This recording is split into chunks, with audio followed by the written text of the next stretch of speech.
There we go. Howdy, everybody. Welcome to Liberty Libations number 131. My name is Jay Green, joined as usual by Zane, Placie, Alden, Hardee, and Nick Ciesielski. All right, y'all. What's everybody drinking? Zane, what are you drinking? Well, I've still got a bunch of Heinekens left, so I've got another one of those. Nice. Nice. Alden? I've got a Wild Leap. It's a blueberry lemonade sour, and I also have a gin and juice for good measure. Heck yeah, with the best glass on earth. Yep. All right. Nick, what are you drinking? This is a summer solace wheat ale. Okay. From still from my winnings from the LPPA convention. I didn't want to go pull out the mead tonight. It just keeps paying, man. That's awesome. Yeah. So I pulled out. This is about the end of it. So that's that. But it was good to finally get through that. This is all that's left of my most recent bottle of Ardbeg Wee Beastie. So Nice. I'll be switching up for the next one. Well, yeah, everybody, welcome to Liberty Libations. You can go watch this show on Rumble, YouTube, Twitter, Spotify, what have you. You can also watch it on peacefulsea.network, which is our network, where a bunch of other shows with similar themes are aired and produced and distributed. And So you Why can do you join tell the people how to Dollar watch Media the show Club. when they're already watching the show? because what if they're watching the show on a platform that they don't normally watch the show on and they prefer to watch it on Spotify? Because that's where I prefer to watch all mine, but I discover shows on YouTube. Oh, well, they should look at the Spotify icon there in the corner. They should. They should. What they should really do is go to peacefulseed.network and join the Dollar Media Club. That's really what they should do. Going. Hop in the Discord and chat with us. Heck yeah. All right, y'all. It was quite the eventful week. We've got a lot to talk about. Let's get started with the first one that it's not news anymore, so we're just going to discuss it. So, Zach, go ahead and throw it up there. There we go. All right. So, Trump authorized the bombing of Iran. As libertarians, we don't really enjoy this side of this presidency or any other presidency since Jimmy Carter. So I don't know, Zane, a lot has happened. So the bombing happened, I think what was it? Friday? I think it was Friday. And Saturday. And from then till now, we have an apparent ceasefire between Iran and Israel. First off, Zane, what were your thoughts when Trump first announced that we had bombed their nuclear sites? Okay, so I actually found out about it. I was over visiting my parents, and my mom was trying to watch a game show, and her game show got interrupted by a special report announcing that we had dropped these bombs. And I mean, she had known that something was going on, but she hadn't been following it too closely. And, I was very prepared to give a dissertation on the past 50 years of Middle Eastern history and our involvement in it and why us getting involved now was not a good idea. But, and don't get me wrong, that eventually did happen.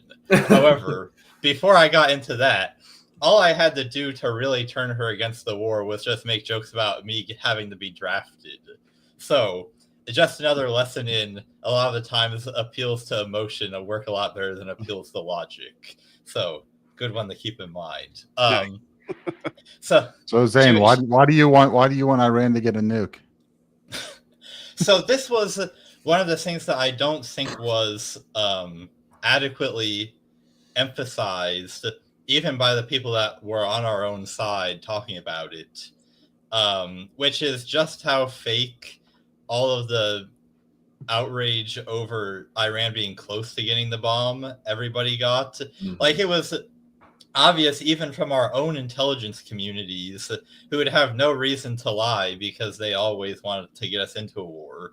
So if they're saying anything that would keep us out of a war, that's probably pretty trustworthy.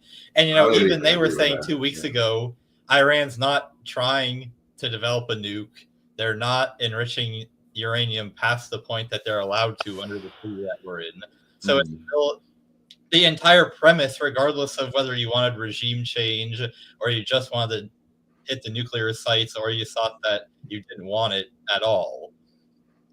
The entire argument was based around nothing, which was them supposedly being close to having a nuke, which they weren't. No,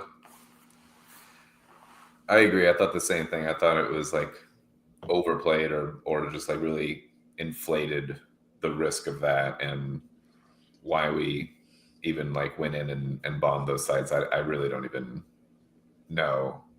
And then acting like it was helpful. I don't know. I don't get it. Well, like even other conservative commentators, I thought like that were against the bombing. I thought they did a really good job explaining why this is none of our business. We're going to get dragged into yet another regime change quagmire. Mm-hmm. But I think even a lot of those people could have gone a lot harder on the entire premise of this is literally made up.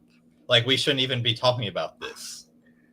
Kind of like it's just all too reminiscent of like the 2000s, the whole like post 9/11 like WMDs under someone's house kind of bullshit, which was even more, I think. But they at least wrong. Well, at least they spent the time like trying to build that up, and they had like the appeal to emotion that 9/11 still gave, being how fresh that was. And that's fair. Them all of 2002 to convince everyone. Yeah. Oh no, the dictator in Iraq, which doesn't have anything to do with 9/11, actually had something to do with 9/11 and could do the next 9/11, right? So they spent time building it up, and this time, I don't know whether the calculation on that was that it's that no one's gonna buy it this time, or that they didn't need to. But or I think part of it was I think Israel forced their hands on it by saying, all right, we're going and doing this, and it's been a whole bunch of what did Donald Trump know, when did he know, what was actually going on there, did Netanyahu do it, and basically he had to play along and do something to not look like that he wasn't the one in charge or what is actually going on there. Well, was it just me, or does this whole thing really feel like it came almost from out of nowhere? Because for me, that feels like I keep a pretty close eye on things. It's like all of a sudden, Israel's now dropping bombs on Iran. Why? Oh, they're afraid they're 2 weeks away from having a nuke. Well, how come a week ago you weren't saying that they were 3 weeks away from a nuke? Which, to be fair, they probably were saying to an extent. But you get my point. It seemed like it ramped up to 11 from almost out of nowhere. They've also been saying Iran is a few weeks away from getting a nuke, like multiple times. 10 years. This is not the first time this has happened. So it's hard to I don't know. It's hard to take them seriously if they're going to say these things since 1991. The boy who cried nuke. I'll actually tell you the exact moment that I realized Ben Shapiro was a liar. And I like this. Go. Yeah. So in college, especially my freshman and sophomore year, I listened to the Ben Shapiro show almost every day. So you'll have to forgive me for that. But I remember I did too. We've all made mistakes in our past. So I remember one day I was listening to an episode, and I think this was probably in 2018.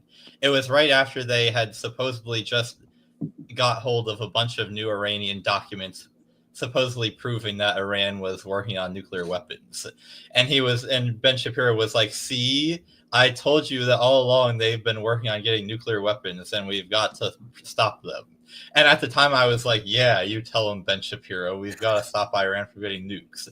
But then, several years later, when I had already been very libertarian for a long time and had been listening to like Dave Smith and Tom Woods and Scott Horton and all them, I forget what show this was on, but Scott Horton was talking about that exact same leak of the documents that Ben Shapiro had been talking about back in 2017, 2018.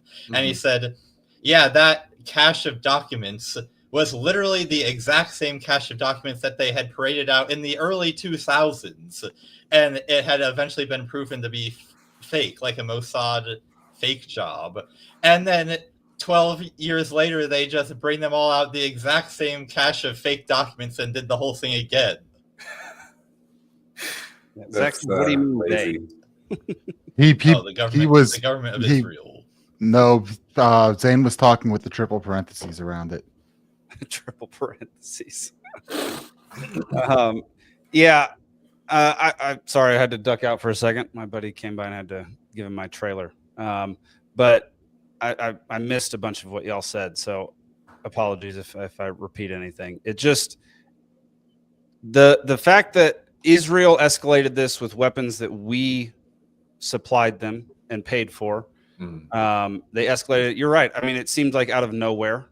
Just suddenly they started bombing Iran, and it seemed completely out of place considering what had been happening for the past couple months. And I don't know. I think Dave Smith talked about this in one of his recent shows, talking about how if Trump didn't, basically either Trump was going to look like a fool either way if Israel did this behind his back to try to force his hand. It just does nothing about this makes Trump look good. Although they're trying to spin it in the best possible light for him, basically saying that he single-handedly helped avoid World War III and he eliminated the nukes that Iran was 2 weeks away from building. And we don't even know that. I like that just in his tweet or whatever that was, he was like, we dropped bombs, like all caps. Like, why do you have to all caps bombs? And then he's like, we are the only military that could have done this. I'm like, I don't know if that's true or bragworthy in this case. I don't know. We are the only ones with the MOPs that could reach. Is that actually true? Okay, well yes. Then that part I guess is true. Yeah, but the maximum ordnance penetrators, those bunker busters will bury like 60 meters before exploding, which is right about the range of what it would take to damage that facility, to damage the Fort Howe facility. Yeah, and that's another thing we're going to talk about here in a second. Let's see.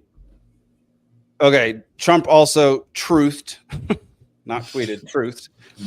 We just caught the failing New York Times working with fake news CNN cheating again. They tried to demean the great work our B-2 pilots did, and they were wrong in doing so. These reporters are just bad and sick people. You would think they would be proud of the great success we had instead of trying to always make our country look bad. Total obliteration. Okay, so my thoughts with this one. What's being obliterated in this case? What he's referring to is the New York Times saying we didn't eliminate the targets and we didn't destroy the targets. Okay. And actually, let's just roll the Pete Hegseth clip real quick, Zach, because we'll talk about it after we see it because it kind of ties in with what we're talking about here. But listen, this is Pete Hegseth talking about MSNBC or the New York Times. There's been fawning coverage of a preliminary assessment. I've had a chance to read it. Every outlet has breathlessly reported on a preliminary assessment from DIA. I'm looking at it right now. Again, it was preliminary, a day and a half after the actual strike, when it admits itself in writing that it requires weeks to accumulate the necessary data to make such an assessment. It's preliminary. It points out that it's not been coordinated with the intelligence community at all. There's low confidence in this particular report. It says in the report there are gaps in the information. It says in the report multiple linchpin assumptions are what this assessment. A linchpin assumption, you know what that is? That means your entire premise is predicated on a linchpin. If you're wrong, everything else is wrong. And still, this report acknowledges it's likely severe damage. Again, this is preliminary, but leaked because someone had an agenda to try to muddy the waters and make it look like this historic strike wasn't a success. I'm going to get to the chairman in a moment because he's going to lay out the particular. All right. So he's talking about a report that the intelligence agencies were putting together, and the New York Times and CNN and a bunch of other media companies were working to basically downplay the success of the strikes. But what he says there is that it takes 2 to 3 weeks to actually sift through the information to figure out if the bombings actually obliterated their their targets.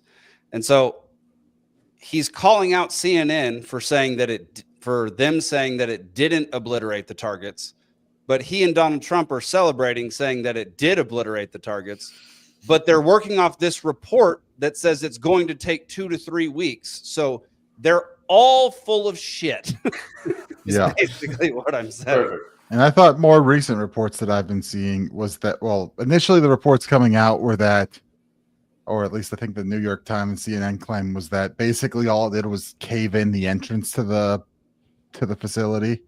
Yeah. So you go and you scrape that up and, you know, can open it back up. I think some of the newer assessments are saying, yeah, we still aren't certain that we, buddy. We can talk about that later. But yeah, we're still not sure if it penetrated and knocked out the centrifuges, which are the critical aspect. I mean, if you collapse the entrance, yeah, you delay it there by a couple weeks, a month or two, a couple months for them to get that rebuilt. Yeah. And I guess, yeah, the assessment is going to, you know, there's no boots on the ground. So I guess whatever kind of intelligence you have built up locally to feed information back will eventually let you know. Plus also, I guess, satellite observation of, are they just, you know, bringing in some bulldozers and machinery and just clearing it out and they'll be up and running again, or what's actually the assessment. But I don't think, I think once you're already building into a mountain and you know what the capabilities are, and who knows if, you know, publicly, like I said, the maximum ordnance penetrators will go 60 meters, but you know, who knows if there's something deeper. But I'm sure you're working and figuring out, okay, they can penetrate this deep, we're going to make sure we're even deeper, reinforce, you know. Yeah, 100%. I mean, there was a civilization like 7,000 or 8,000 years ago that dug tunnels in an entire city underground 85 meters. Okay, so like, here we go. What? No, they've been in the you can go to Turkey and visit the place, Zane. Zane, you can literally it's go down. actually real. This is actually Yes. real. There's a civilization in Turkey.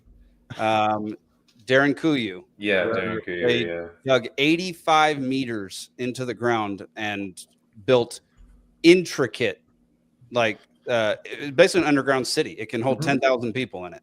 And so like you definitely animals and like a winery and like crazy stuff, like a grain grinder and like just wells, and it was insane. Yeah. So if you're developing a technology that you don't want destroyed and that might actually ensure your survival long term, I would absolutely go by the motto overkill is underrated. Like dig 200 meters into the earth where nothing can get you and start building your nuclear stuff. So like it wouldn't surprise me if we didn't actually destroy their entire nuclear research and everything that they've been doing.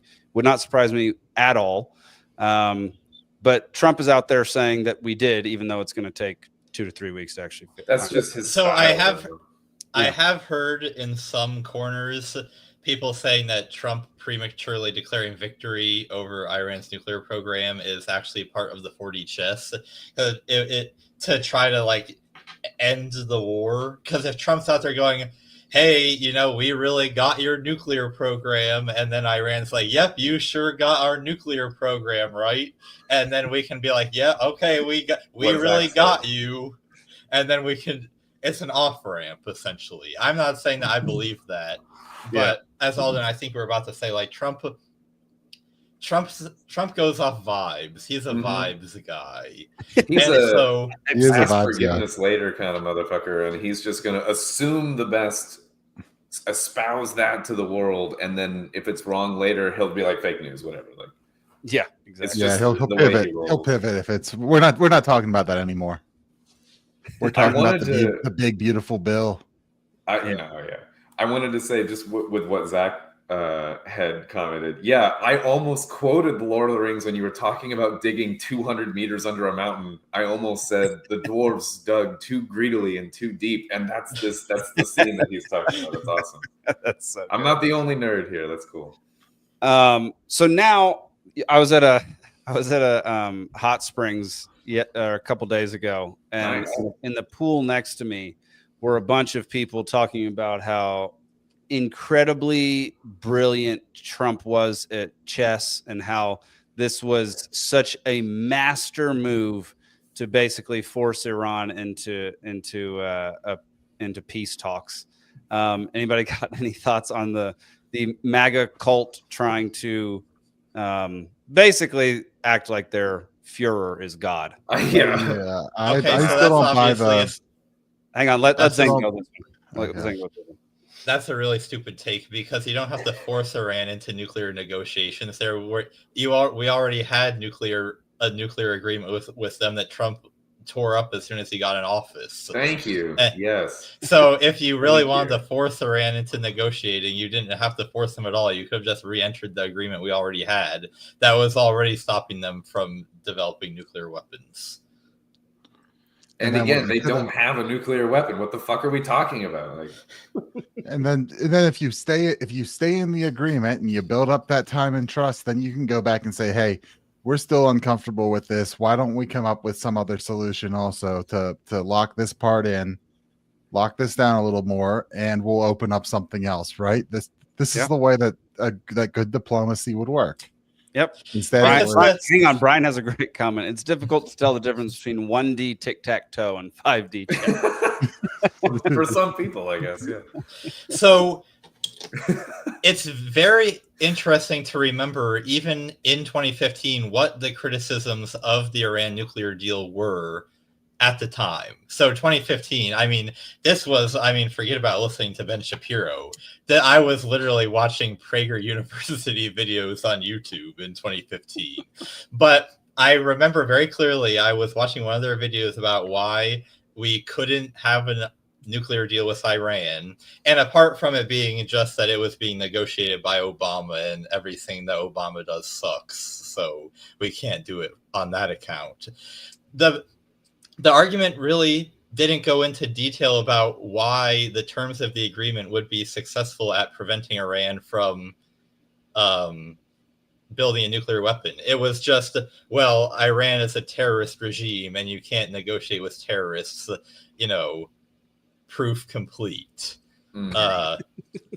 QED. But if you actually think about what the treaty did while it was enacted, there was an inspections regime that was going to all their civilian nuclear sites.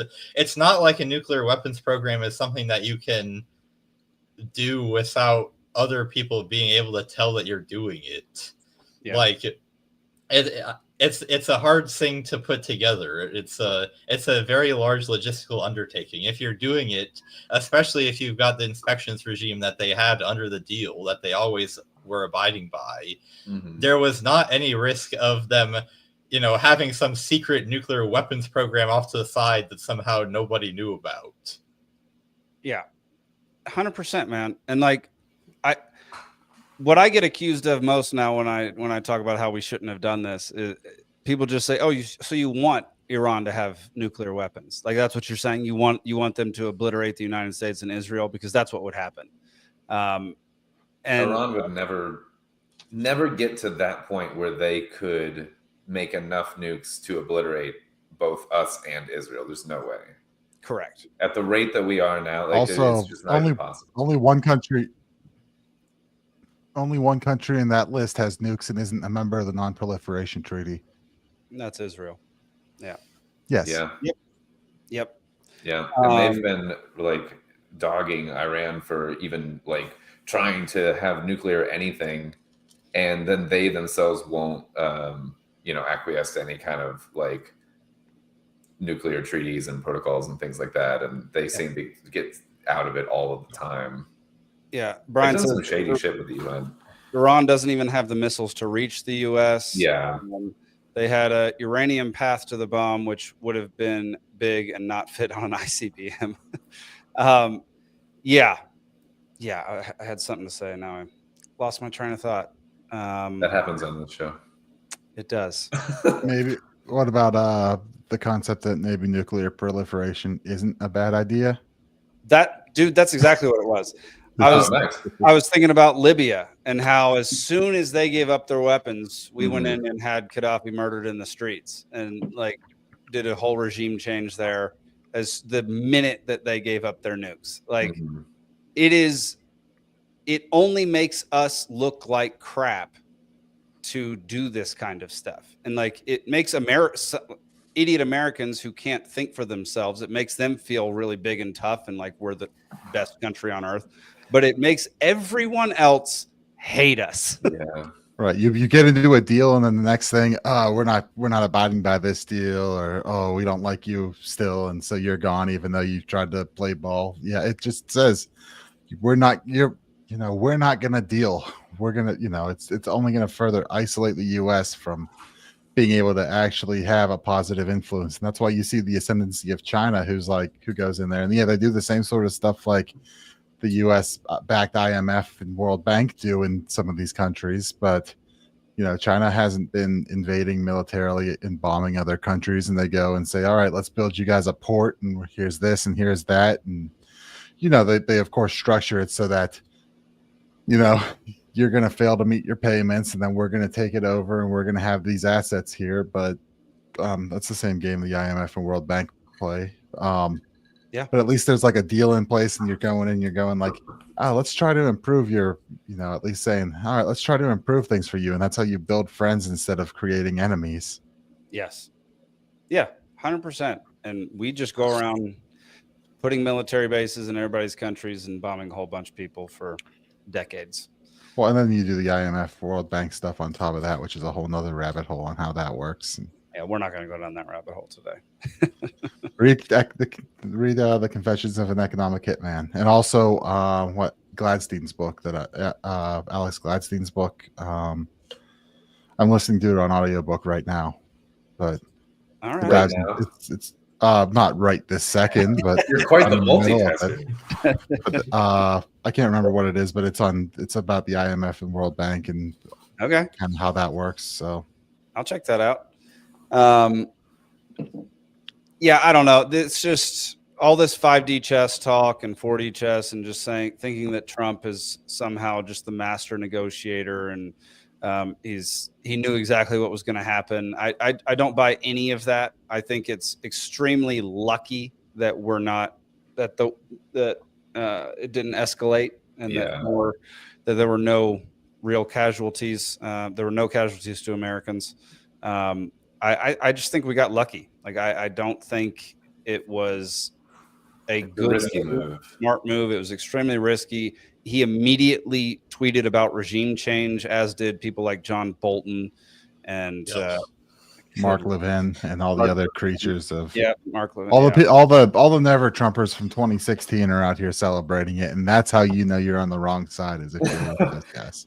Yeah, for me, I mean, I tweeted this out, but basically, like, it's at this point that I regret voting for Donald Trump. Like, it's moments like this that make me feel more pleased that I haven't voted for anyone since 2016. Like, that's fair. Okay, so I'm glad you brought this up because I did want to get into this before we moved on to the next topic, which is, as Trump's been doing all this, there's been a wave of people announcing that they regret voting for Trump, you included. Yep. There's also been a wave of libertarians that didn't vote for Trump saying, all the libertarians that voted for Trump, you're such a clown. Why did you ever believe that it would be any different? You've got to remember, no matter who you vote for, you always end up with John McCain.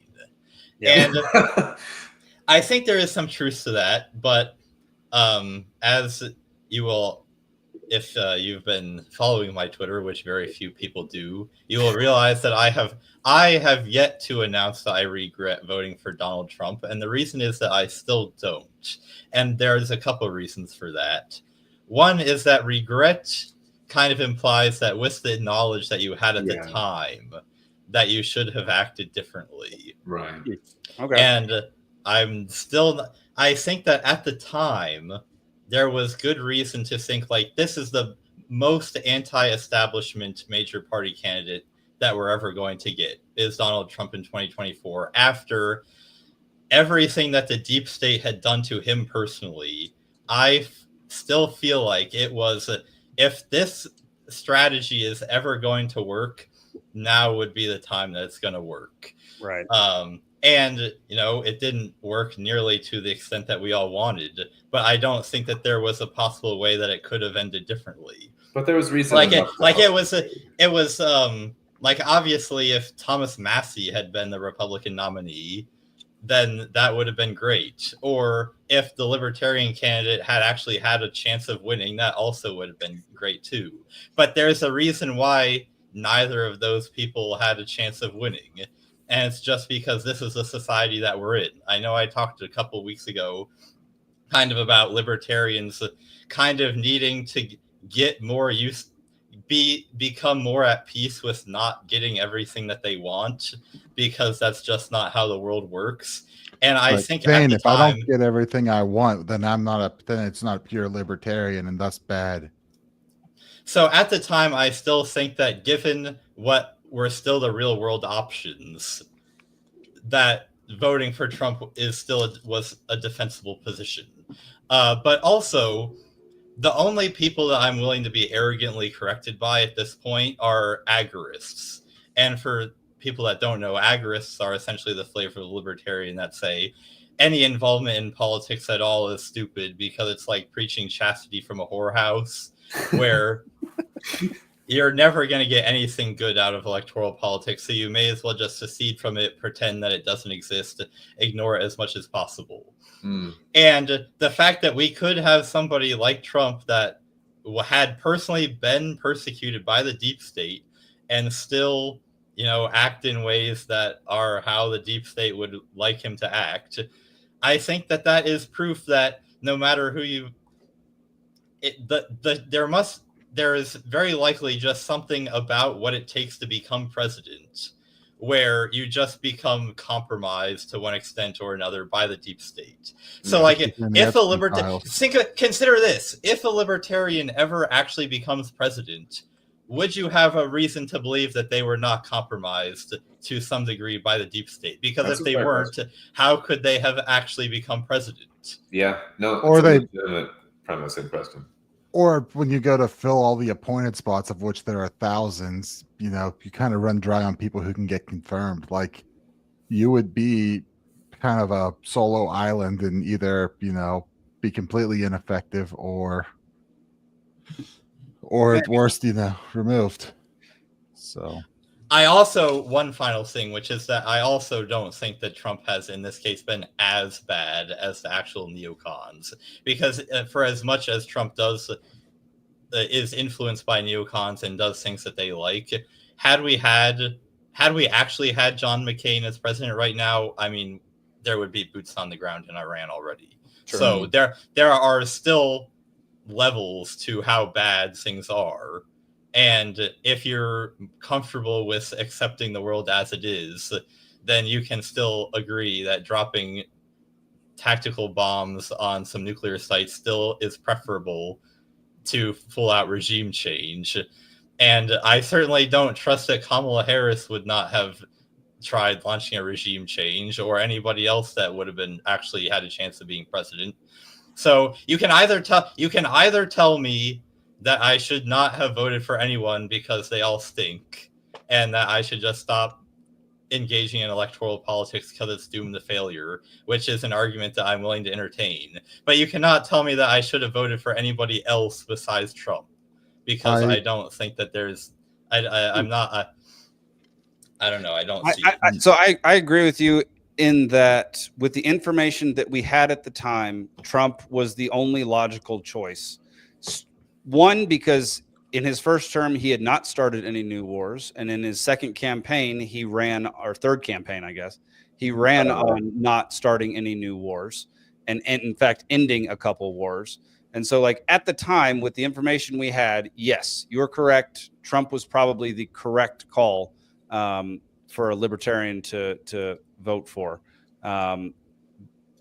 That being said, he hasn't done basically anything that he promised to do other than free Ross Ulbricht. I was just going to say Ross is the only. Of course, the only real thing, but Of course, he hasn't done 10% of what we wanted, and we should keep trying to put pressure. Not even what we wanted, what anyone wanted. Like the way that he's doing the whole immigration stuff is not the way that he campaigned on it. Nope, he's sabotaging himself with the way he's doing it versus, correct. And the way he set up a crypto strategic reserve rather than a Bitcoin, it's not what he said he was going to do. Yeah. He's not done basically anything, even like the libertarians wouldn't like. He's not done anything in the fashion that he said he was going to do it in. And he'd already been in office before.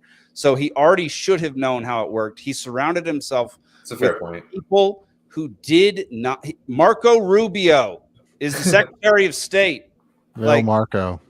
So this brings up sort of your original thing where you're in the hot springs and you're hearing people that are just kind of blowing smoke up his ass or whatever. Yeah. And it's like there's some people, there's a camp that regardless of what the candidate does, whether it's right or left or whatever, they're going to support their party. And this is where it kind of gets into this is the identity politics problem. And it's like, well, I voted for this person and they are, a Republican or they are a liberal or whatever. So I have to, and they will, because they're already connecting their identity with the party, they will bend sometimes their own principles to fit the party as the party moves or as the candidate moves, because like Trump is not like a classical conservative necessarily.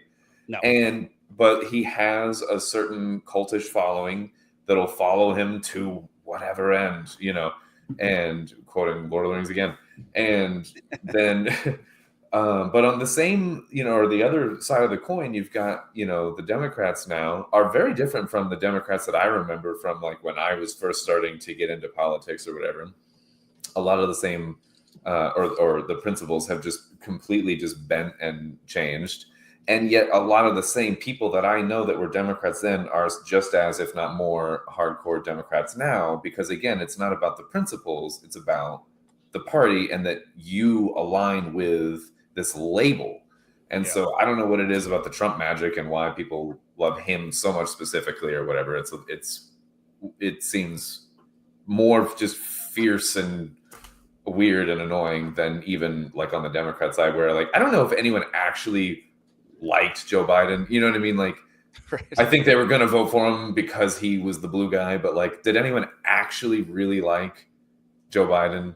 Whereas I'm guessing people who watched like Parks and Rec and were Leslie Knope is that way. Joe Biden, Alden. Right. So I was annoyed at that then when that came out. I was before all of this. I was too. That was so frustrating. That was irritating. That's one of the scenes that comes up if I rewatch it. That I'm like, oh, here we go. It's the fucking Biden episode. They also actually have McCain on there. That's funny. They do. Yeah.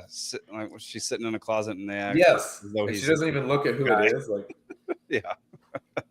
That's so funny. Anyway, it's both sides, I think, are getting more or showing their colors as being more cultish in, I don't know, the modern times.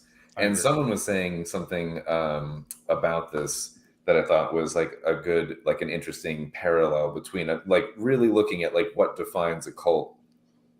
And one of the parameters was kind of that, like, you're not allowed to ask questions. Like, you're not allowed to, go against it at all. You're not allowed to ruffle feathers and like think for yourself. And I think I'm seeing that happen on both sides. And you get if you do that, you get friction and pushback from not just top down, but from your peers within the bubbles. Like it's interesting how much it defends itself. And I mean, it's frustrating. You definitely see it on Twitter with like, Cat Tard. Anytime, like, the fuck is no matter what. Cat Turd is an account and he's the worst. Yeah. I mean, he's one of these. Anything Trump says is absolutely right and always wrong. And anyone who speaks out against something Trump's doing is the worst. So, Thomas Massey's is an insane Democrat. Look, he's on the same side as AOC on this, shit like that. But then on the other side, you have the Democrats, the party of quote unquote democracy, who, were all on board up for Biden up until they were told, oh no, actually he's not capable of running for another term in office. Right. We're going to give you Kamala Harris instead. And it was hope and joy immediately. Just look how great she is when, we all know the only reason Biden picked her was because she's the only person with the pedigree that fit the boxes and was dumber than he is. Right? So, you know, they just fell in line with that and just, let's go with this lady because, you know, it's I do kind of buy into the. And if you have an old white man, I feel like you have to have someone that checks different boxes just on surface level shit, and she satisfied some of those. Well, especially on that, but you know, I do feel like the Biden had a moment of coherence in there when he was dropping out by endorsing her for it as a fuck you, and I do believe that is kind of what happened there, was that he wasn't too pleased that they said no, you're not running anymore, and they pulled that little coup. And so he said, all right, I'm going to endorse her and you're all going to have to get on board with her. And I do actually believe that that's what happened there. That's pretty funny. All right. Any last words on the Iran problem? I'm sure we will be talking about this a lot. I have one final thing to say, and it has nothing to do with Iran, but it's that I'm getting distracted by how much you look like you've got the arrow through the head thing, but with the Henry rifle behind you instead. Even the headphones is like the arrow with the little, you know what I mean, when people wear that. Anyway. Yeah, that's funny. You've got like the frontier version of that. No, I'll take it. Yeah. I guess I have one thought to transition us from this topic into the next topic, which is that it's always important to remember just how much of politics is really just based on the vibes. So like Trump won in 2024 because the Democrats became cringe, not really because Trump's policies were that people really deeply thought about Project 2025 or whatever. It was because Kamala was cringe and Trump was based. No, she in was the minds of enough of the public. So again, how do we defeat the socialist mayor of New York? We've got to make socialism cringe again. All right. Well, that's a great transition. So let's go right into it. We've got Grandma Killer versus Socialist happening in New York. I think it's done now. Zoran Kwame Mamdani says, in the words of Nelson Mandela, it always seems impossible until it's done. My friends, it is done, and you're the ones who did it. I'm honored to be your Democratic nominee for the mayor of New York City. So for those who don't know, Andrew Cuomo, guy who killed a bunch of old people in hospice and retirement homes. Before getting run out of the governor's mansion for sexual improprieties. Sexual assault accusations, correct. He decided, it's, I still have political capital left. Let me go ahead and run for mayor of New York City. At which point, this guy's Zoran, whatever his freaking name is, decided to run against him. And I only know what I know about this guy because of sound bites. So if somebody wants to impart more knowledge on this guy, that would be ideal because I don't. Well, he only knows his own policies through sound bites. So it sounds like you're educated enough to me. So we should go through these in detail, but this is good here. Freeze the rent, fast fare free buses. There we go. Yeah, fast fare free buses. The Department of Community Safety, no cost childcare. Oh my gosh. City-owned grocery stores. Well, that's housing by for New York grocery stores. So this is exactly what I meant when I was talking about the vibes, which is that every single thing on this platform has been tried time and time again, over and over again, and it's literally never worked once. I doubt that he has ever put any mental energy into explaining why any of this stuff is going to work this time, even though it's literally never worked before. His whole platform is gives me that. Because it's not about whether or not it's going to work. It's about people feeling like it should work. And and also when you're offering to give people a whole bunch of free shit, they're gonna probably vote for you if they don't have that shit already. Yeah. Can you scroll back up to the top, because I need to point something out here with the big text off to the left where it says New York is too expensive. Zoran will lower costs and make life easier. So I suppose that means that this guy will come up with a bunch of new innovations to make people's labor more productive, and will come up with new products and services to make people's life better. Oh, wait, no, he's not going to do any of that. He's going to steal people's money and squander it on a bunch of stuff we already know doesn't work at all. Mm-hmm. Right. Like the first one here, freeze the rent, right? The first thing he is doing is rent control. Yeah, let's a city that's already in, that has issues with housing because they can't build there. You can't build there. Everyone tries to move there. It's apartment prices are absurd. So your solution is, you just can't make anything any more expensive. So you're not even going to have the chance to build there. Or what does that sentence right there mean? Immediately freeze the rent for all stabilized tenants. What is a stabilized tenant? What does that mean? I'm guessing the luxury apartments in New York obviously aren't rent controlled because that would be silly. I mean, it's all silly, but it's transparent how silly rent control on luxury apartments would be. So there are some apartments that are rent controlled and some that aren't. And the ones that are, I guess, are called stabilized. So I guess what he's saying is if you're under rent control protections already, then he's going to do it even harder. And then, of course, public transport, which in New York is something that everyone uses, but they subsidize, just like most places, and this is a thing here in PA right now, is they're trying to put, I think it passed, I don't know, but they were trying to fund public transportation in Philadelphia through taxes throughout the state. It's like, bitch, I don't go over to Philadelphia. Why the fuck am I paying for it? Those who use it pay for it. It's that easy. Yeah. If you can't make a profit on it, it's not. I mean, improve safety for riders. That shouldn't be that difficult to do. Well, you actually can't, because other core parts of his platform is, let's let everyone into New York and let's let all of them onto the bus for free.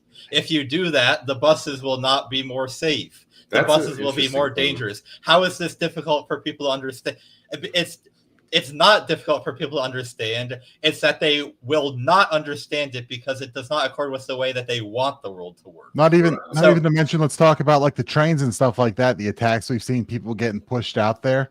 And I mean, the solution to that is you build a wall on the platform with doors that open when the train pulls up. That way you can't get pushed into the tracks whenever. Like what they do in basically every other country. Also, yes. Prevent violence before it happens. What?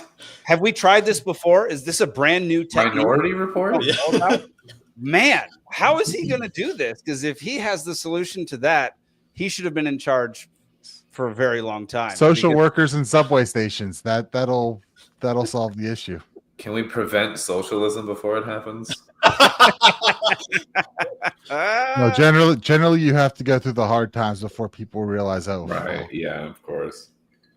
Goodness. No cost child care. Expand evidence-based gun. Wait, we'll go back. What was that? Yeah. Expand evidence-based gun violence prevention programs and increase. So, what? Who's going to attend the increase funding to hate violence, Alden? Hate violence prevention. So they're gonna take away the money from actually preventing crime, and they're gonna redirect all of it to making sure people don't put up mean tweets. Yes. Alden, what were you about to say? Oh, I don't know. I'm not looking at it, so my brain turned off what I was gonna say. Because now we're on the childcare one, so 6 weeks to 5 years of free childcare. You already get 13 years of indoctrination through the public schools, and now they want your kid 6 weeks old up until they're 18 to tell them, teach them whatever they think in those public schools, in addition to, what's the cost on that? The cost on childcare to pay for it privately is extraordinary. I don't know how you're gonna cover that. And this is probably the one of the worst ideas. This here. is the one I was waiting to get to All because this reminds me. I haven't even read this yet, but do you guys remember when Kamala Harris was talking about prices in the grocery stores are too expensive? We need to do something to make it cheaper. And it's like, meanwhile, they're like printing money, and it's like, what the fuck are you talking about? So I haven't even read this. I don't even know where they're going to go with this. But the thing with grocery stores in particular is that if you knew anything about how they work, they are one of the lowest margin businesses. Very low margins. So it's like not 1% margins. The reason that grocery prices are so high is not because the grocery stores are raking in huge amounts of profit. They can barely stay open. No. And the reason they can barely stay open is because they're in places that are riddled with violent crime and people that steal from them and vandalize them all the time. Yeah. And then they can't do anything about it because the cops. I mean, obviously, I would definitely prefer private cops over public cops because the public cops don't do anything. But they can't even get the public cops to do anything except harass the business owners. So then when all the stores leave, they're like, oh, I can't believe all these greedy grocery stores are ripping people off. It's like, no, the grocery stores tried to sell people stuff and the people didn't want to buy the stuff. They wanted to steal the stuff. So then they left. Yeah. So this is just going to be a disaster for New York if he beats who's the Republican candidate that he's running against. I forget his name, but Eric Adams is running the current mayor is running as an independent. Oh, okay. Well, he doesn't. It's going to be a three-way race for mayor. Oh, that's interesting. I mean, there's no way Eric gets reelected, right? He's done a crap job. Part of my you wait. Some of the if I were voting in this election, I probably would vote for Eric Adams. Probably. Part of the ideas I was seeing was that Eric Adams was the theory that Eric Adams was pushing Zoran on this because he's good with the insane socialism stuff. It's going to be that bad for people, and so he's going to split the vote three ways and let Adams eke out the victory for a second term. Interesting. But in somewhat defense of Mamdani, and there's a video going around here, and this is back to I don't know if we have this pulled up, the debate video. Maybe Zach can pull that up real quick on Twitter. One of the questions in the debate was, as mayor, if elected mayor of New York, what country would you first visit? What do you think? What do you think the answers are in the debate? Ukraine and Israel. Yes, mostly Israel. And you know what Mamdani said? He said Iran.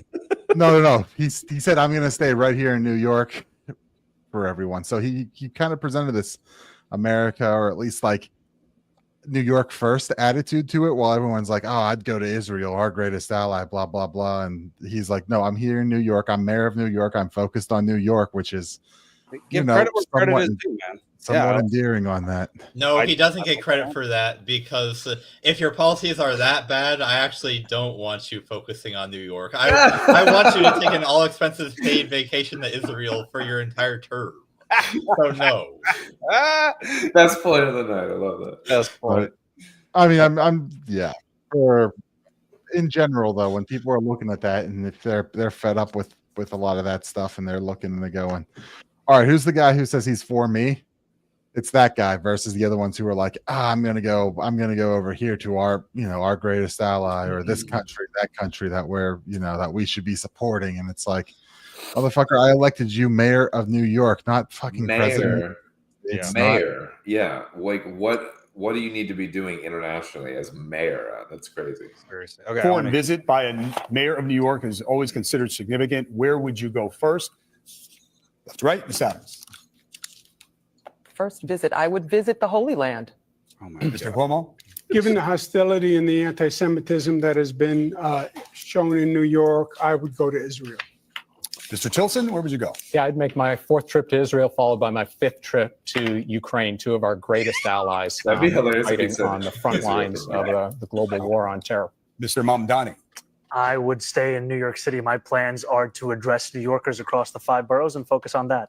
Mr. Mamdani, can I just jump in? Would you visit Israel No, as mayor? I will be doing, as the mayor, I'll be standing up for Jewish New Yorkers, and I'll be meeting them wherever they are across the 5 boroughs, whether that's in their synagogues and temples or at their homes or at the subway platform, because ultimately we need to focus on delivering on their concerns. And just yes or no, do you believe in a Jewish state of Israel?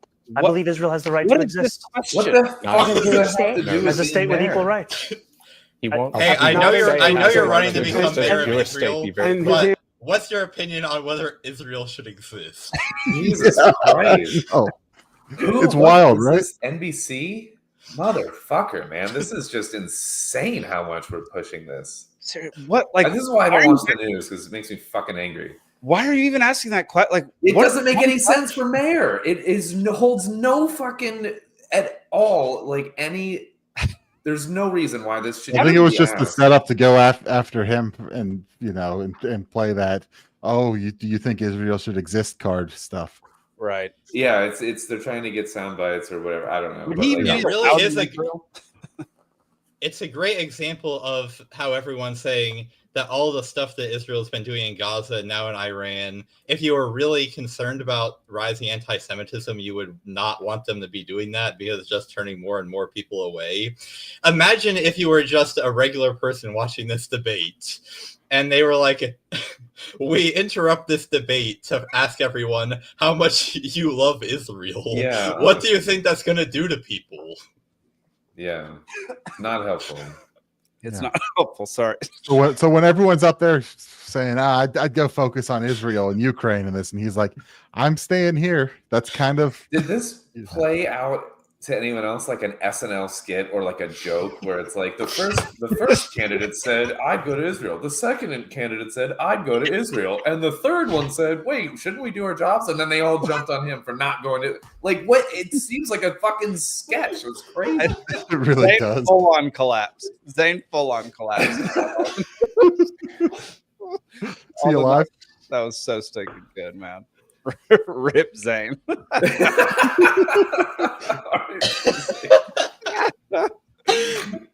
Oh man. Yeah, 100%, dude. It really did almost feel like an SNL show. You're not wrong about No, it. it doesn't even. It feels like a parody of reality, and we're told it's reality. All right. Well, we're gonna end this segment on that one. That was the perfect way to end it. Reality is parody at this point. So we're gonna go watch our drunkard, y'all. I am not fucking drunk. Well, 19th are blue. Every pretty girl deserves to go to a ball. This is everything about it's a clam. I love it. I gotta be honest with you, I feel like I'm a little bit too drunk to stand up. On Wiedersehen, asshole. I'm drunk right now. All right. Welcome to Drunkard of the Week. You can submit your own nominations for Drunkard of the Week. It is somebody saying or doing something that can only be explained if they're drunk, but they're not. You can submit your nominations for Drunkard of the Week each week via our Discord channel, if you're a member of the DMC, or through X. Follow us, Liberty Libation. All right. This week, it is the president. So here we go. They violated it, but Israel violated it too. Israel, as soon as we made the deal, they came out and they dropped a load of bombs, the likes of which I've never seen before. The biggest load that we've seen. I'm not happy with Israel. You know, when I say, okay, now you have 12 hours, you don't go out in the first hour and just drop everything you have on them. So I'm not happy with them. I'm not happy with Iran either. But I'm really unhappy if Israel's going out this morning because of one rocket that didn't land, that was shot, perhaps by mistake, that didn't land. I'm not happy about that. You know what? We basically have two countries that have been fighting so long and so hard that they don't know what the fuck they're doing. Do you understand that? I'm not as think as you drunk I am. All right. Some people might be asking, why is he not the hero of the week for cursing on CNN? The reason being, if he knew that these two countries don't know what they're doing, they've just been fighting nonstop for centuries, but then he decided to stay involved in it. You're a clown. You're a I clown knew doing when so. because I was listening to, and his words were saying one thing, but then his actions this week showed another, and I knew that was going to be your like sort of the discrepancy between what he says and does was going to be the point. 100%. He's a friggin' clown for getting involved in this, staying involved in it. He could have pulled out. He could stop funding the Israeli state. He doesn't have to do any of But this. be a BB's little bitch. Yes. Yes. I mean, Netanyahu's made him look weak and like a fool all within a 2-week time period. And still we're giving them bombs and money and funding their entire country. So yeah, what a clown. I'm sorry. He just is. So yeah. Anybody else got anything to say about Trump being the Trump cursing on CNN? That was kind of cool. I don't know. I think that linguistically, whenever you have to resort to using curse words, it just means that you weren't clever enough to do it without it. I fucking disagree. I know. disagree too. Like, longtime viewers of the show will note that I refrain from using curse words, and I think that it does enact a sort of discipline on the rest of my points, because I have to make my points without just resorting to, oh, I can't believe he said that. I speak the language of the people. I tend to cuss far less frequently than a lot of folks, especially on this show. I tend to do it for emphasis, not to try to I don't know. I tend to insert them when it feels like I should insert them. I insert them when it feels like I should insert them too. Yeah. Yeah. Thanks for that, Alden. Just your words right back at you, my man. Fair enough. You do a lot of inserting things where you feel like you should insert them. Yes, you should try it, Zane. Doesn't seem likely anytime soon. We got to work on that. We'll help you. All right, let's move on to the next story. Gator guards. Gator guards. Go ahead and play it, Zach. Is this a Florida story? The Everglades here? It is a Florida story. Why won't this thing play on any platform?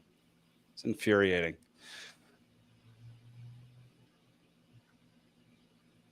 All right. Well, basically, they're building an alligator Alcatraz, which is completely surrounded by the Everglades.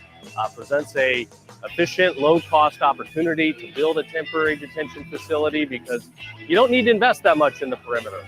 People get out, there's not much waiting for them other than alligators and pythons. Nowhere to go, nowhere to hide.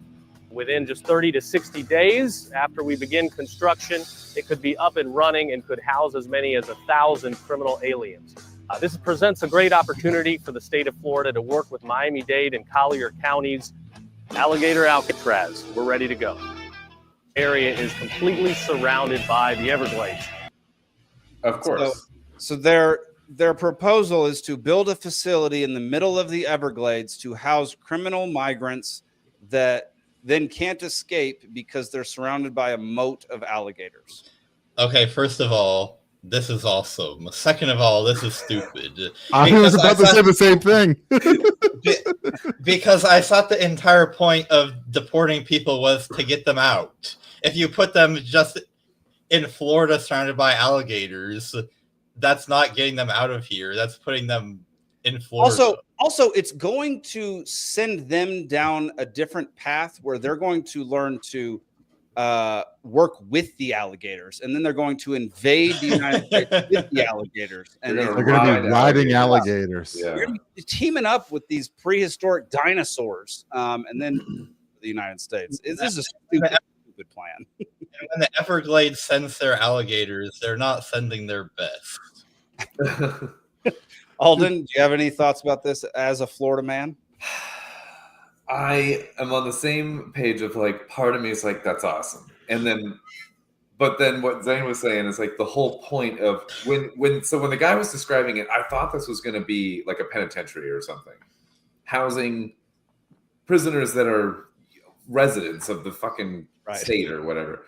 I did not see the alien aspect coming, and that made literally zero fucking sense to me. I just don't understand why the facility even would need to exist in a permanent capacity. I don't understand that. Yeah. And like your average criminal great.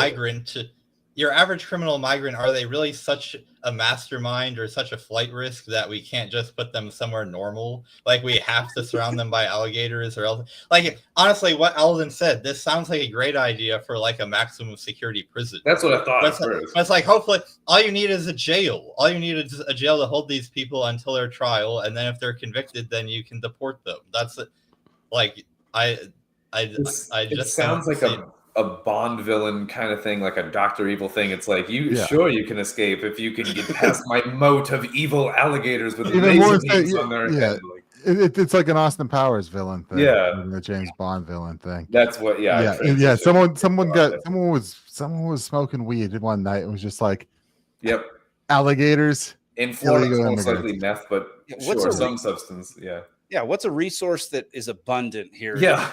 And how do we deal with this migrant situation? Also, the migrants, say what you will about them, they crossed through some sketchy shit to get here. They might not be the one group of people that might not be detoured by alligators are the fucking migrants. So like honestly would work better with the Florida residents. I don't know, man. It's stupid all around. Dude, that's such a funny point. The one people that might take the chance on the gators are the fucking migrants. What if they put lasers on the gators? That's what I'm saying. Laser beams. Yeah. So that we don't have to keep talking about this story because it's. Please, I can't see it ever actually becoming a thing. If it does, I will be very intrigued on how that works. I mean, it's entertaining as hell, and it's a hilarious idea, but yeah, it's completely stupid. Until you've been in a 12-foot canoe and seen a 16-foot alligator, though, like you don't talk about how scary they are or not, because like they're fucking terrifying. They're the animal I'm most terrified of are alligators and crocodiles. Crocodiles are even more aggressive typically, but Crocodiles Florida has some saltwater crocodiles actually too. Crocodile or hippopotamus?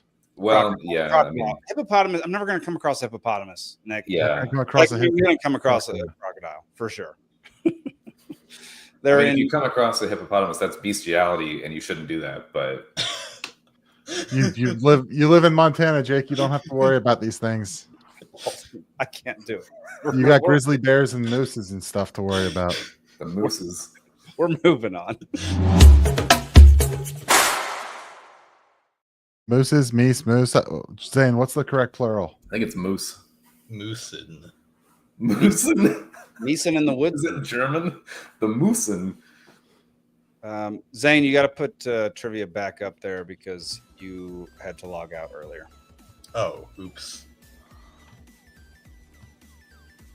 If there were multiple, Zach said he asked Robert Irwin on Instagram if Australia or Florida was crazier, and he said, "Mate, Florida." Yeah, but it's not about the animals in Florida. That's very true. All right, I'm ready when you are, Zane. All right, everyone. Welcome to another week of Libations Trivia. As usual, we have trivia in 3 rounds. Round 1 is 8 questions, 1 point each. Round 2 is 6 questions, 2 points each. Round 3 is 4 questions, 3 points each. Tonight's categories. Round 1 is haikus. Round 2, Iran. Round 3, Israel and the Church.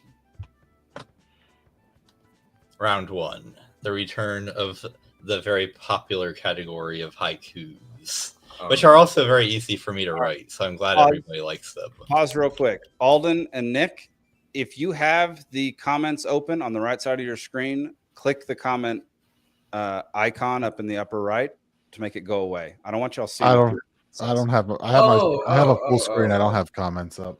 Okay. I didn't even know it did that. I was on private chat like for forever. So. Yeah, no, I get it. I knew you didn't, Alden. That's why. All right. I just found it. Go for yes, of course. And as usual, the first answer from the audience that is not an obvious joke will be taken from the audience. So please leave your answers. Question 1. First man to be crowned Holy Roman Emperor, Carolingian.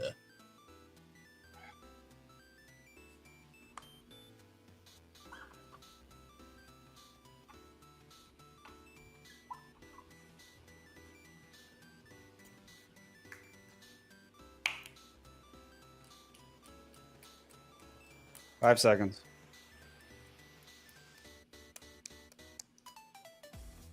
All right, Zane.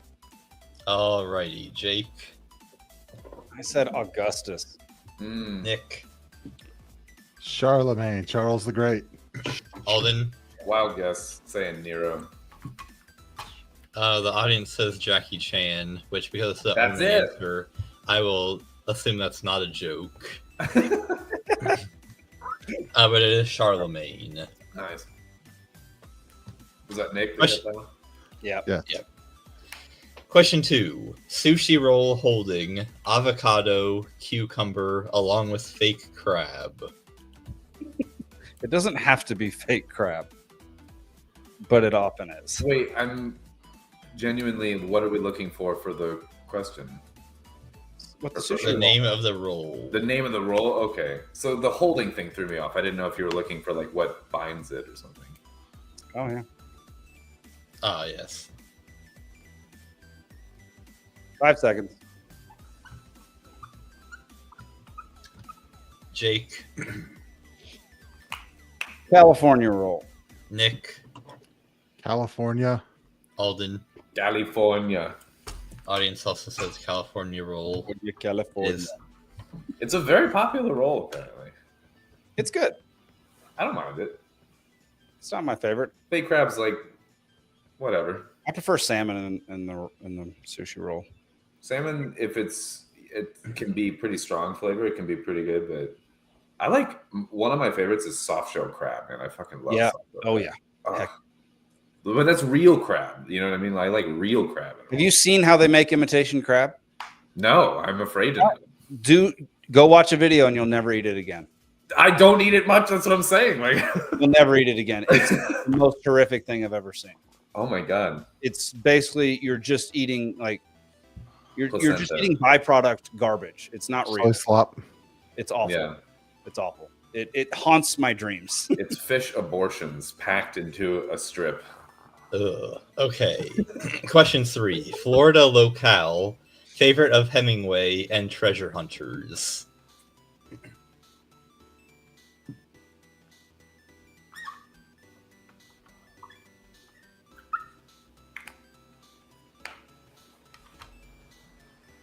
Five seconds.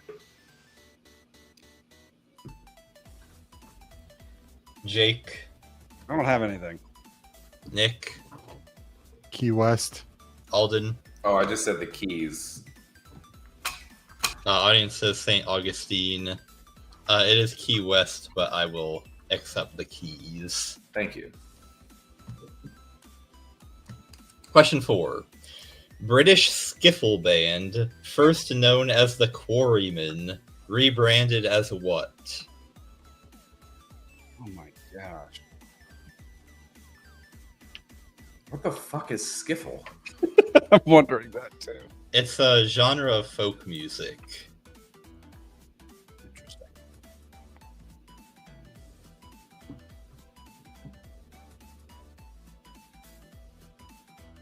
Five seconds. Jake. Said the Beatles. Nick. Redcoats in the harbor. Alden. I literally Beatles also just to say something. The audience says Chumbawamba. But it is the Beatles. Oh, nice. Okay.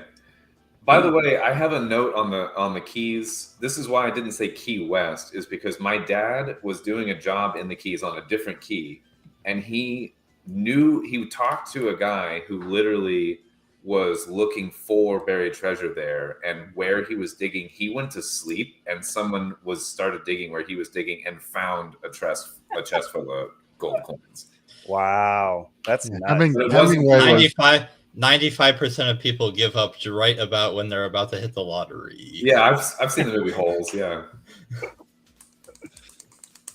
All right. Question 5. Name any two of the states and territories of Australia.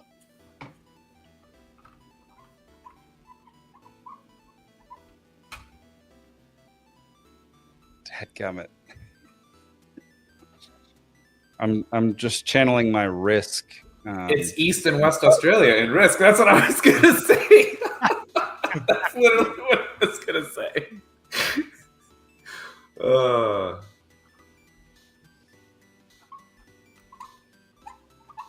10 seconds.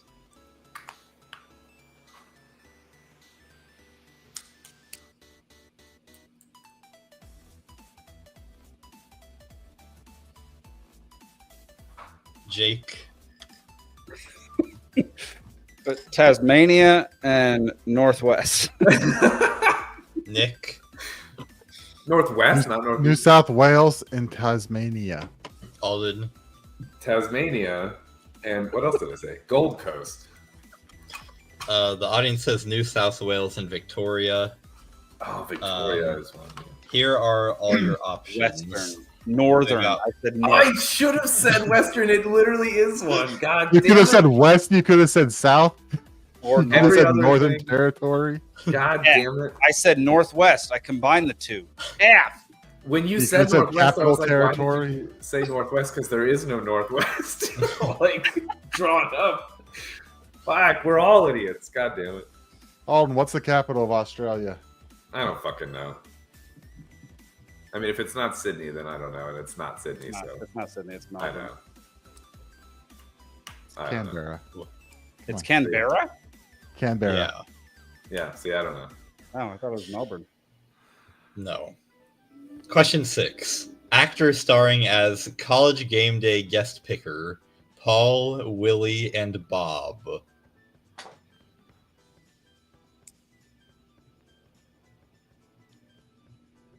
What? Picker. This makes no sense to Are we me. picking noses?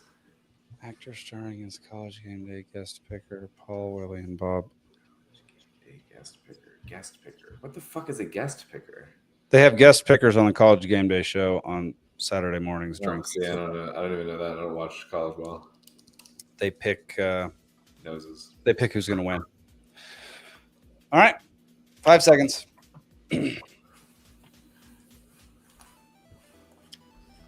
Jake.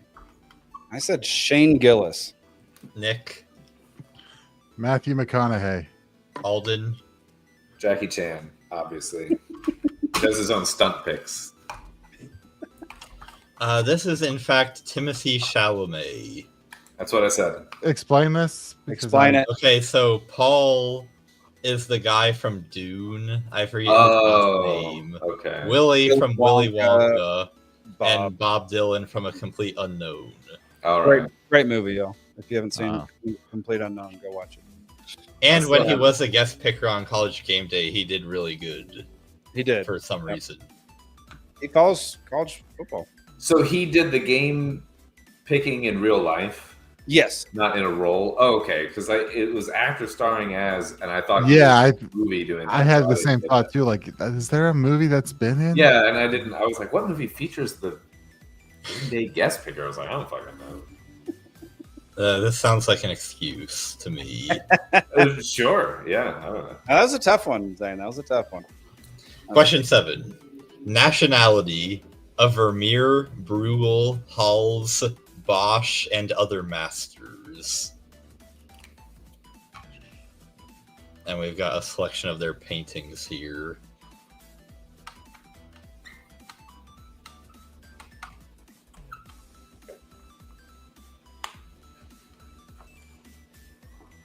Five seconds.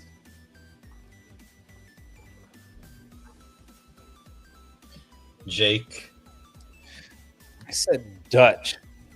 Nick, Yeah, I'm going with the Dutch Masters. Dutch. audience also says Dutch. Fun fact, the painting second to the left is actually called Netherlandish Proverbs, so this is Dutch. All right. That was a 100% guess. I went to Scab, but so did Jake. Question 8. NBA player, this year's finals MVP after Thunder win. Ugh. Vomit. What is that guy's name?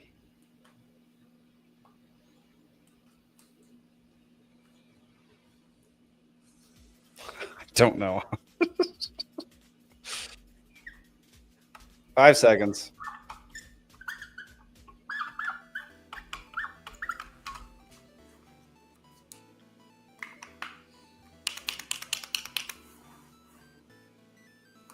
All right, Jake. I couldn't remember his name. I think it starts with a K. Kei is what I wrote.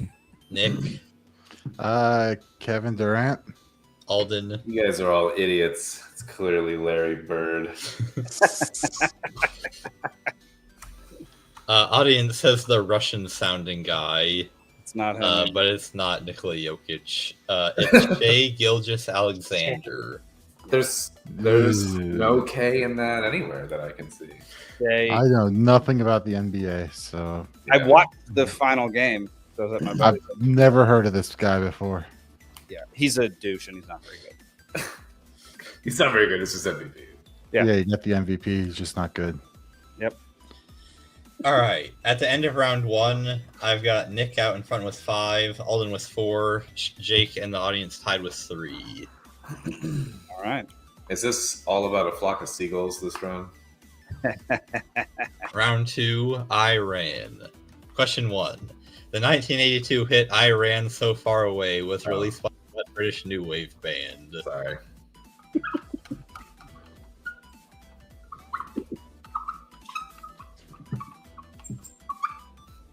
Spoiler alert.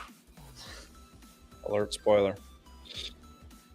All right, no need to wait any longer on Yeah, this that's one. fair, I think yeah. everyone gets it. Yeah. I had no idea. I didn't. The fucking Beatles again. I don't even know if I know this song. I probably do, but You probably. Oh, dude, I'm sorry, but That was so thank you for funny. that moment. Thank That you, was Nick. Thank you. fantastic. I was even like, "Oh, sorry, guys, I gave it away." Like, that was yeah, I didn't fucking catch on to that. hilarious. That's so funny. That was my favorite moment of the week. That was hilarious. Question 2. What Kenyan man won gold in the 2016 and 2020 Olympic marathons and held the world record marathon time from 2018 to 2023?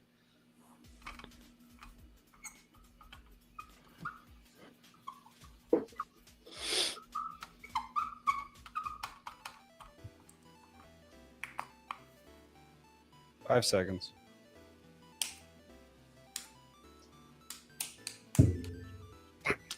Jake. Nelson Mandela. Well, it's always impossible until it's done. Is that a different Mandela effect parallel universe where he didn't die in prison, but he in fact was an Olympian? Nick. Deshemba Karemba. Alden. I mean, I thought he was Jamaican, so it's probably not right. I said Usain Bolt because I couldn't think of anyone else. The audience also says Usain Bolt, but this is Eliud Kipchoge. Yeah. Oh yeah, yep. Tip of my tongue. Yeah. The name sounds familiar, but I'd have never come up with it. Is Usain Bolt Jamaican? Yes. That's Yes. what I thought, yeah. Question 3. Forrest Gump's running ability earned him a football scholarship to the University of Alabama, where he was coached by what real-life man? That is some deep cuts. Well, you either have to know the movie really well or Right. know famous Alabama coaches.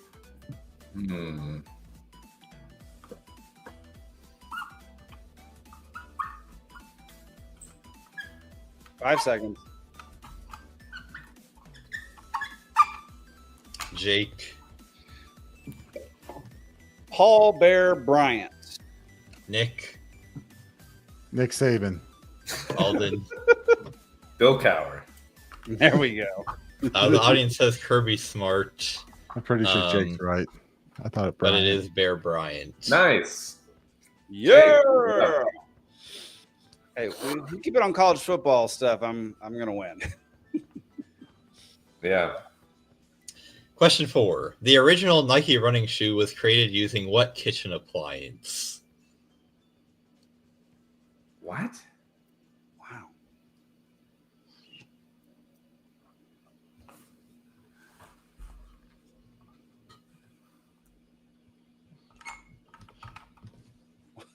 That'd come. 5 seconds, but start with somebody else, Zane. Alden. Oh, did you hear my squeaking finish? I said a KitchenAid mixer? I don't know. Nick? Going with toaster oven. Jake? I said mixer as well. The audience has it because this is the waffle iron. Really? Is that where they get the grid, the shoe tread pattern? Is that? It is. Nice. That is interesting trivia. I did not realize that. I did not know that at all. Question 5. What man ran unsuccessfully for president as a Democratic nominee in 1896, 1900, and 1908?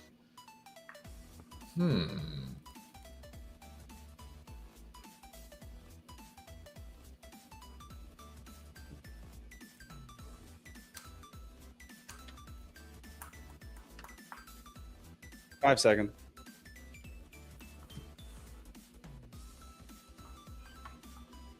He was also Woodrow Wilson's Secretary of State until he resigned over being dragged in the World War I. Oh shit! Jake. What? You can't give a hint and Can't then give that hint and then immediately call it. Yeah. I can do whatever I want. What are you, the government? I am the trivia government. That's why I'm up at the top here and you guys are all beneath me. I just Rothschild. Nick. Blanking on the name, but he was from Nebraska. Nebraska That's guy. true, but no. Alden. I just put Burr because I have no idea. This is William Jennings Bryan. Obviously. From Nebraska. Nebraska guy. Totally. He is from Nebraska. I totally knew it was a Nebraska guy. Question 6. What film is based on the experiences of British runners Erica Little and Harold Abrahams at the 1924 Olympics? Speaking my language, Zane.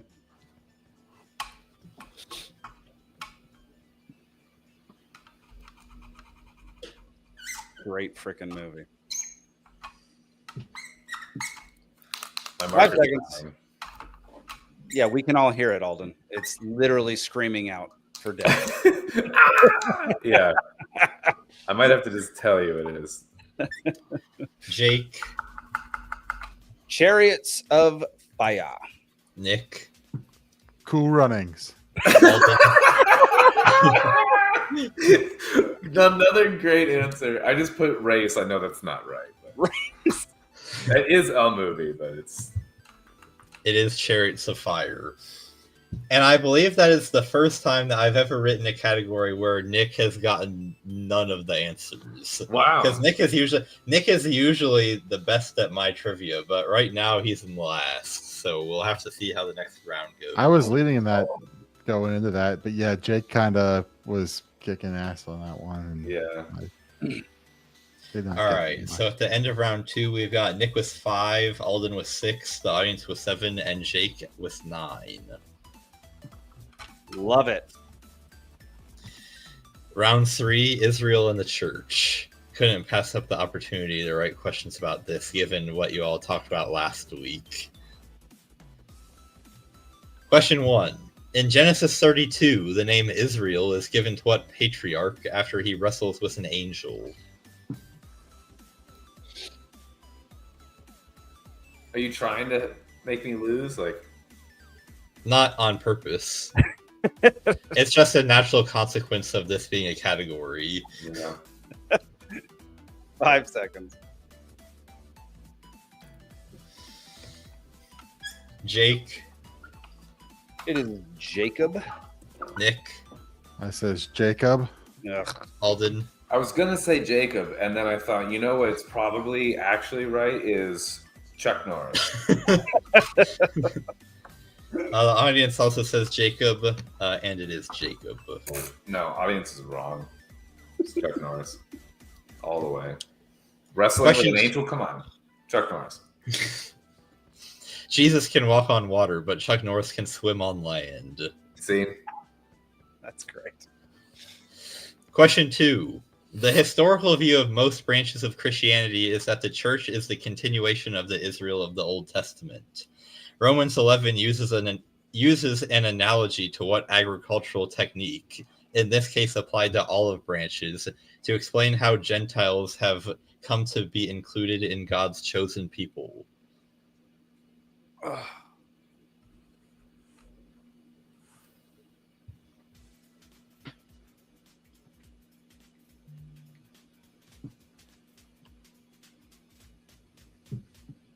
don't remember the exact term. If your boomer grandparents ever tell you about how we need to unconditionally support the state of Israel, you can just show them the clip of these questions and it'll explain everything. Perfect. Whenever you're ready, Zane. All right, Jake. Splicing. Nick. I'm going out on a limb here and saying grafting. Alden. I went the other way, and this might be offensive, but I'm saying pruning. Don't take it the wrong way.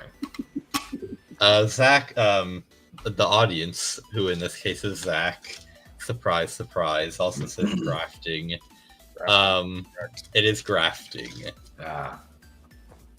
Which splicing is basically the same thing, but whatever. I was going to say it's kind of similar. But that's not the technique. The technique is grafting, Jake. Nebraska guy didn't count, neither does splicing. I didn't know. Shut your mouth, Nick. Read my dadgum title. I know. All I'm saying is that when I open up my Bible, it says grafting and not splicing. Shut up, Zane. It's a poor What's it say in translation. Greek? My Maybe if translation you is splicing. maybe are you like using the Message or something? I'm using the one that I translated myself. That's probably not good. But anyway, question 3. Dispensationalism, which holds that various Old Testament promises still apply specifically to ethnic Jews, is a relative novelty in the Christian tradition. Some dispensationalists believe that the fulfillment of prophecies about Israel will lead to what end times event, which is their understanding of a passage in 1 Thessalonians 4 that says believers will be caught up in the clouds to meet the Lord in the air. God damn it, Zane. Actually, Alden, you should know this one. Really? Yep. It's a lot of words for a simple. For a pretty simple word. We'll see if my only guess is right here. So, when it starts with a word I've never heard of, I'm not hopeful for the question. That's fair. Dispensationalism. I've never heard that in my. We're good to go, Zane. All right, Jake. Rapture. Oh, Nick. Rapture.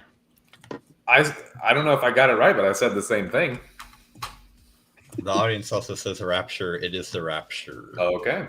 Which was not a common belief among anybody until the Left Behind series got popular, and now it's what people think all Christians believe, which we don't. Question 4. Most dispensationalists hold a futurist view of the Book of Revelation. According to this view, the events prophesied in Revelation have yet to occur. Other traditions more often hold to the partial form of what other position, claiming that some of the prophecies were fulfilled when the Romans sacked Jerusalem in the year AD 70.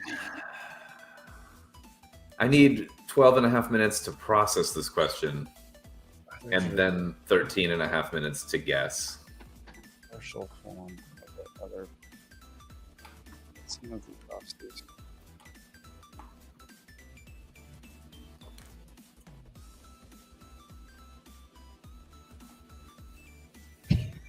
Okay. 5 seconds.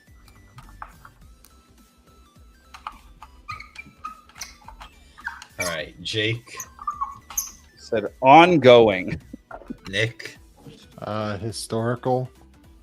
Alden. Anal. Probably anal. Yeah. Audience has nothing. This is preterism. That's what I said. Yeah, I never heard that word. When Jerusalem was sacked, anal. Which means at the end of trivia, we've got Alden with 9, Nick with 14, Jake with 15, and the audience really coming in clutch in round 3. The audience wins with 16. You cannot be serious.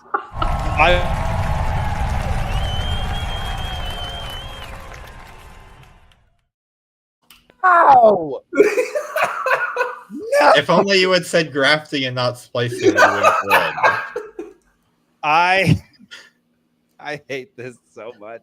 I was gonna win for my first time ever. Oh my god. Hate trivia. Whatever.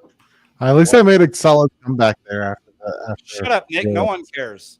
Read my title. Up yours. You lost. All Alden right. lost. I came second to last. Yeah, that's fine. You still lost. All right. All right. We're gonna watch a video real quick, and then we're gonna chat about it. So, Zach, go ahead and throw it up there, brother. Zachary.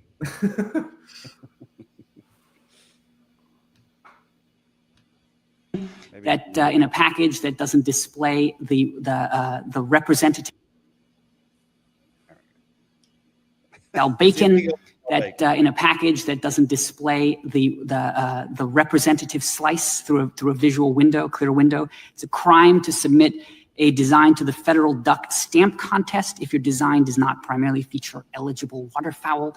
And again, crime to sell a marble across state lines if it's not marked with a warning that says this toy is a marble.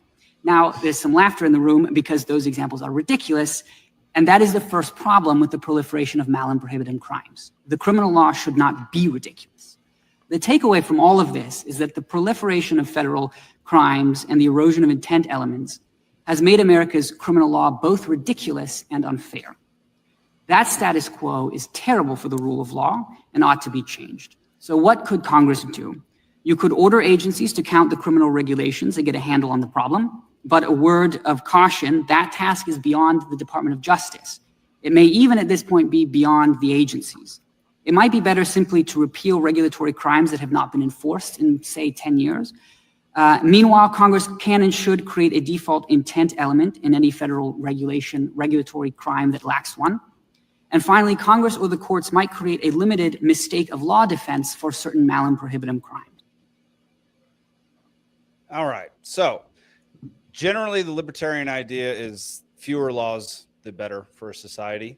So, what are your thoughts on I mean, there's so many laws on the book. We've talked about some of these laws on this show before, how, you can't walk across a county border with a duck on your head in Oregon, and like, there's so many ridiculous laws. So, what are your One thoughts? of his examples involved being able to see your protein to fat marbling in your bacon, and I like that. So, I want to keep that law. Okay, so I was actually just about to go back to use that one as an example. It's been my summer project to read Human Action, so if I start, quoting Mises over the next several episodes, you'll know why. But a big concept for Mises in Human Action is the idea of consumer sovereignty, where everything that companies do, it's ultimately in the service of what the consumers want, because the consumers really are the only people that know what they want and are in a position to decide what they want to buy and what they don't. And Rothbard says something very similar in Man, Economy, and State, where he, distinguishes why it's so much why it's so much better to operate under the market principle rather than under the socialist principle. Because to understand what you want as a consumer, all you have to do is buy this thing and then think to yourself, did I like that or did I not like that? And if you like it, then you buy it again. And if you didn't like it, you buy something else next time. Whereas if you're trying to judge between different politicians that are promising different policy platforms, you have to work through long chains of reasoning to understand what the consequences of those platforms will be. And as I've said multiple times on this show, people don't do that. They go based on the vibes. So they're much more likely to err in judging government policy than they are to err in understanding whether or not they personally like what they just bought. So if you go to the grocery store to buy a pack of bacon, there is no transparent bacon window for you to inspect the bacon. If you buy the pack of bacon and you're like, well, the marbling on here isn't really what I had thought it was going to be or what I had hoped. Well, the consequence is maybe you spent a little more on the bacon than you otherwise would have, but you can just go and buy a different one the next time. Not really that big of a deal. Whereas if you come up with hundreds of pages of regulations for the bacon producers.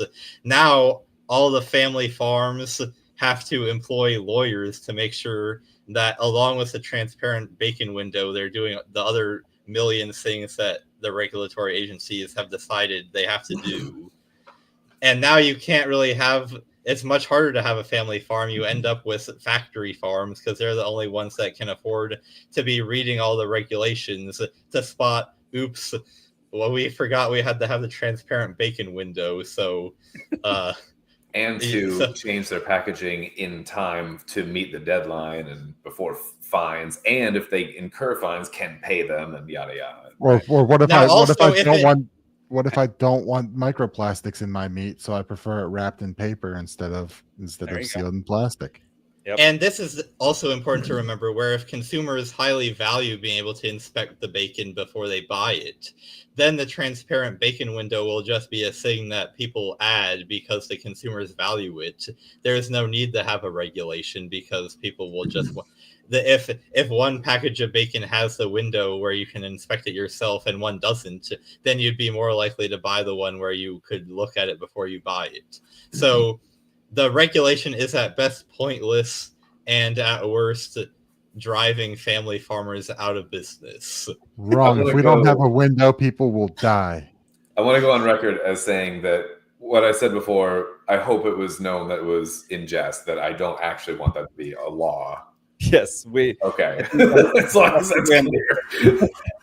I didn't know what the bacon thing was going to turn into, like the sort of like example that Zane was going to use, but like I was kidding. But okay, so what are y'all's thoughts on his solutions to it, with like mandating Congress mandating that like laws that haven't been enforced for 10 years? That's a good idea, just because I'd be curious to know how many aren't enforced after 10 years, and it would be a good way, honestly, just starting with that would be a good way to rule out probably hundreds of laws. I don't know.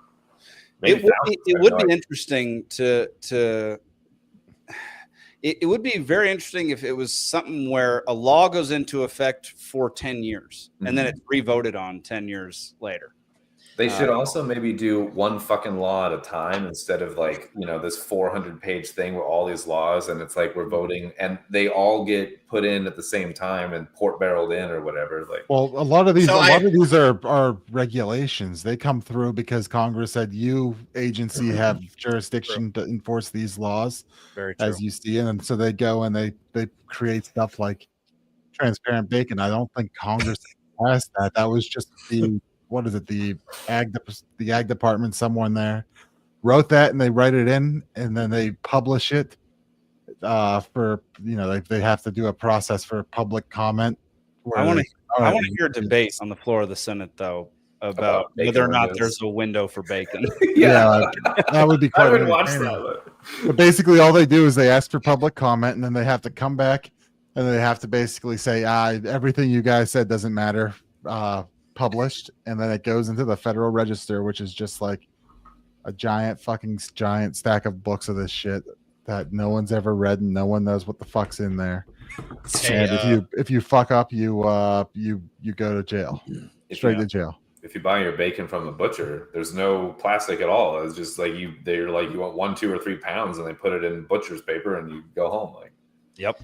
Excuse me, Mayor Mamdani, I know you're Muslim, but what's your opinion on the transparent bacon window? Good callback. Yeah, I like what that guy was talking about. I don't think it's at all feasible or reasonable, it's reasonable. It's not feasible, and it's not reasonable to hope that it would be this, but it's not reasonable to expect that we'll ever get there. Correct. Is that. There you go. Yeah. That's exactly right. Right. Yep. So, yeah. I just want to hear y'all's thoughts on that, because we've definitely talked about some of these laws before. He's not wrong that all of these, like, what do they call them, blue laws or whatever, that are just absurd and outdated and ridiculous. They should just be fucking eradicated entirely. Just clean it up. Just like less clutter. I don't understand why we still have them. Agreed. Well, y'all, brings us to the end of the show. We're gonna watch some fun videos here in a minute, but I appreciate everybody for sticking around till the end. A few more minutes, we'll be out of here. Head on over to peacefulsea.network. Check out our other shows. The final episode of Cascade Effect will be released very soon. Final episode of season 1. Alden, that was the loudest typing I've ever heard. Yeah, that was Life. like, what the fuck was that? Were you on a typewriter, Ron Swanson? I was hitting my mic. Goodness gracious. I was like, sorry. Yeah. No, that's a lot. Yeah. Head on over to peacefulc.network. Check out our other shows. We've got Philosophical Fall Guy, Free Georgia Podcast, Wrexham Texan. As well, we also distribute things like the Junto Podcast, Banished Big Brother, and a few others. So go check all that out. And more good stuff is coming down the pike now that I'm settling down in Montana, as you can see. I'm still in a construction zone. This is not the full finished product yet. But You don't have the podcast bunker ready yet. I don't have the podcast bunker ready yet, but I do have better internet. If anybody would want to take note of that, Alden, do you approve? I mean, it's good for our listeners. It's bad that we get to see your face in like 1080p, but it's it's better auditorily. Okay, well, thank you for that. I appreciate it. All right, y'all. Anything we need to plug before we go to the funnies? Beautiful. Love it. I love when y'all don't speak. That's my favorite part of the show. All right.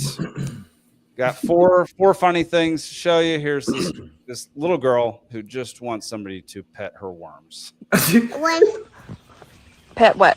You want to pet a worm? Not really. Why? I don't. Do you want to pet a worm? No. Okay, I don't either. They don't have teeth. Oh, they don't? Okay. Just pet them. Just pet them. Oh, okay. Put them in the boat. Pet one. They don't have teeth. They don't have teeth. Do you want to pet them? No. No. Just pet them. Kids in. All right. Here's the next one.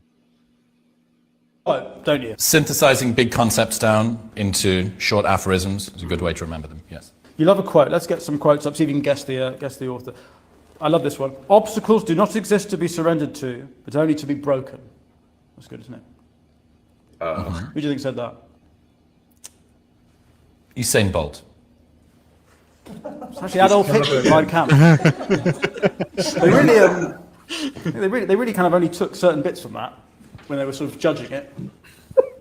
Let's have another one. A sound and energetic mind is only found in a sound and energetic body. Now that's, you've got it like that. You know, work hard, train hard, read hard. I guess that's. Who do you think said that? Lemon. Is it Hitler again? It's Hitler again. Amazing. You know, if he just focused a little on what he was saying, I think he could have been on your podcast probably. And then lastly, the scream of the 12-inch shrapnel is more penetrating than the hiss from 1,000 Jewish newspaper vipers. Who do you think said that? Hitler? It's David Goggins, weirdly. Imagine if Hitler listened to your podcast. Christ. You think the Holocaust wasn't optimized enough? Would have been 6 trains an hour if he'd listened to fucking Modern Wisdom. Christ. Hitler waking up at 6 a.m. Oh, I've got to wake up at 4.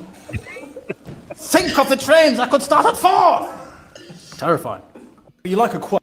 That's so funny. Wow. That guy, I've never seen him before until recently. That guy is hilarious with his interviews. I don't know who he is. I guess it's Finn Taylor. He's got a few good ones that I've seen pop up recently. Okay. I want to say one thing about, or I guess two things about this that's funny. One is Usain Bolt came up in our trivia, and then he's part of this. That's weird. And also, Usain Bolt was Hussein, excuse me, was the Usain. What Starts the with fuck? you. Fuck you, my god.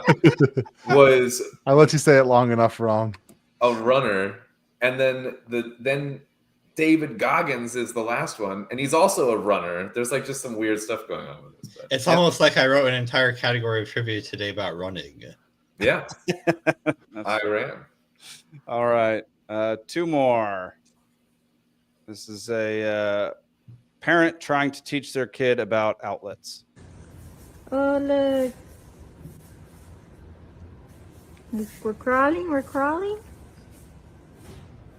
Oh, we're...